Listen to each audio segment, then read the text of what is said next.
witch isn't human. She doesn't have a heart. She doesn't have any conscience or any sense of honor or social responsibility or love or compassion. Every creature in Narnia is terrified of the White Witch. And the real challenge with making the look was that she shouldn't look man-made, that she should look fantasy, that she should look like a creature rather than a lady with makeup on or a metal crown, and that she should look modern, which was the really interesting part.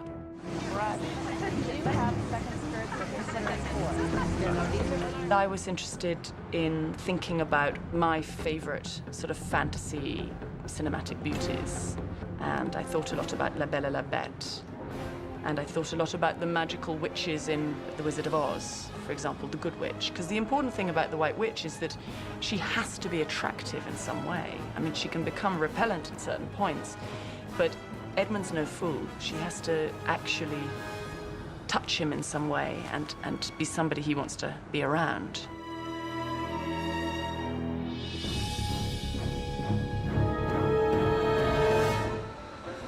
The idea we worked on with the costume was that it would be like a sort of mood thermometer, that it would morph with her mood. It's not as if she changes dresses, but the dress itself changes shape and color according to how things are going for her.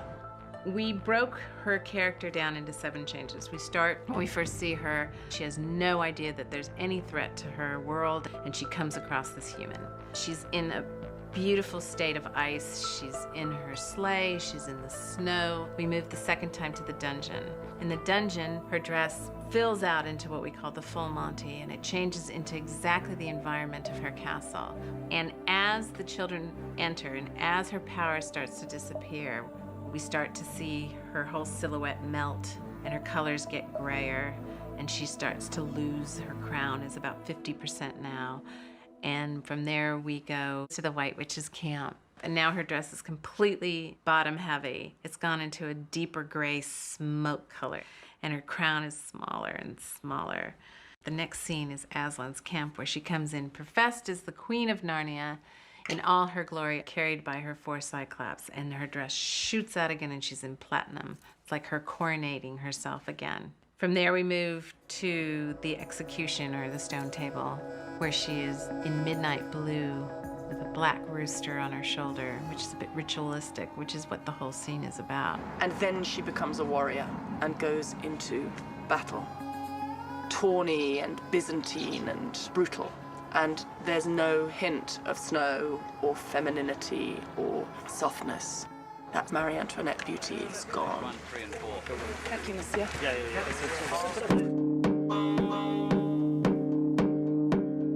Tilda is a clean, gorgeous beauty. She is all strength from inside. So we just found this organic place we went where you couldn't tell where anything was from. This fabric was created, which has this, it's almost like a cotton wool texture, out of which the top of my body can appear.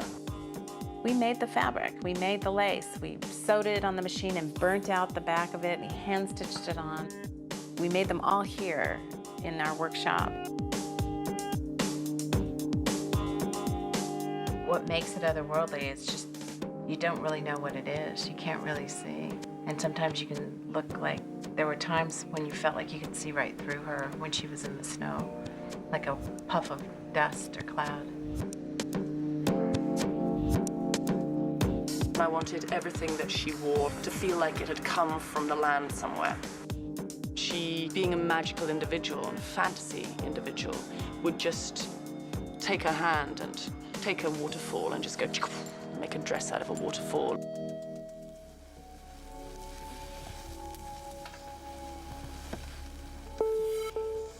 She covers herself in brutal fur because she could, and because she was that cruel and that feelingless. She's so cruel to the animals. So we thought through her accoutrements, through her furs, we would show how brutal she was with the animals. Something kind of fabulous about all these collars, because you end up with Aslan. She goes into the battle wearing the scalp of her opponent, this lion's mane. So she's cut off Aslan's mane and made a fur collar out of it. She's a nasty witch. Have you online? That's Helen's George.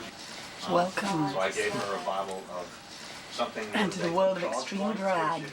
Just looking for something that was modern and that played away from the great cliche of a villainess that she should have black hair or red lips or red nails or black eyeliner. The idea that she would maybe have a clean face and look more Aryan than dark. How long does this take each day? About an hour and a half. So you have to get the hair as flat as possible underneath the wig so it fits, so it's a perfect fit. And now we've kind of extended it into a bit of a punk range. It's something that's actually quite simple. It doesn't really pop.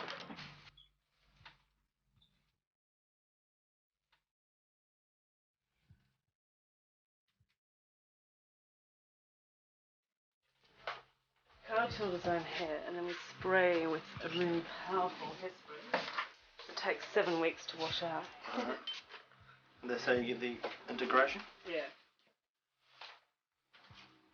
The base of the wig, it's just normal hair, was built in Sydney.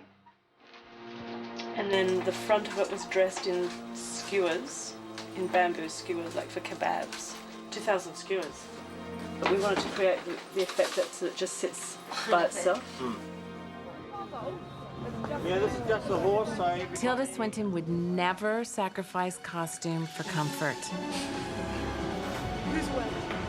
The first time I walked onto a set, I was actually blind because I was wearing contact lenses that I couldn't see through.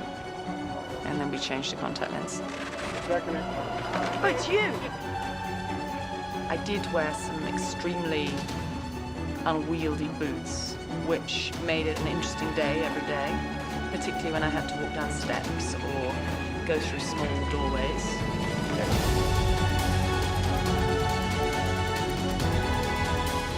She's an actor who comes from performance art, so I think she was equally as willing to embrace the limitations of the stature of the White Witch, and some of those things actually helped her find a character. Slipping off the sled. The look of the witch was 85% of my work. So these are just a few elements that we were playing with, and it was great fun to play with them.